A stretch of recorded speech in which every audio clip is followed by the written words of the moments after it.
Hi, இன்றைக்கி mushroom Schezwan fried ரைஸை readymade sauce எதுவும் இல்லாமல் நம்ம வீட்லேயே எப்படி ஈஸியாக செய்கிறேன்னு பார்க்க போகிறோம். அதுக்கு நான் முதல்ல 1 கப் பாஸ்மதி அரிசி எடுத்து ஒரு தடவை கழுவிட்டு ஒரு அரை மணி நேரம் ஊற வச்சுக்கிறேன். இன்னொரு பவுலில் 10 காஞ்ச மிளகாய் எடுத்து இந்த மாதிரி ஊற வச்சுக்கிறேன். இப்போது ஒரு 10 நிமிஷம் கழித்து இந்த ஊறின காஞ்ச மிளகாய், இஞ்சி, பூண்டு, அந்த ஊறின தண்ணியை கொஞ்சம் விட்டு நல்ல ஸ்மூத்தான பேஸ்ட்டாக இந்த மாதிரி அரைச்சி எடுத்துக்கலாம்.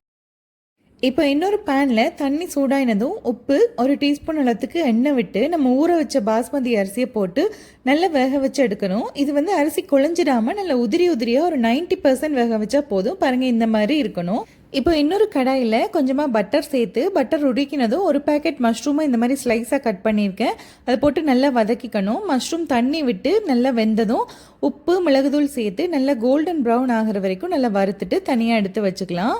இப்போ அதே கடாயில் இன்னும் கொஞ்சம் எண்ணெய் விட்டுட்டு அதில் ஸ்ப்ரிங் ஆனியனோட கீழே இருக்கிற அந்த பல்பும் ஒரு பெரிய வெங்காயத்தையும் சின்னதாக வெட்டி சேர்த்துருக்கேன். அது லைட்டாக வதங்கினதும் நம்ம அரைச்சி வச்ச மிளகாய் பேஸ்ட் கூடவே 2 டேபிள் ஸ்பூன் தண்ணியை விட்டு கலந்து அதில் ஊற்றிட்டு கெச்சப், சோயா சாஸ் சேர்த்து நல்லா இந்த மாதிரி எண்ணெய் பிரிஞ்சு வர வரைக்கும் வேக வச்சுக்கணும். சாஸ் நல்லா சுருண்டு வந்ததும் கேப்சிகம் சேர்த்து இந்த டிஷ்ஷுக்கு தேவையான அளவுக்கு உப்பு சேர்த்து நல்லா எல்லாத்தையும் மிக்ஸ் பண்ணி லைட்டாக வதக்கிடலாம்.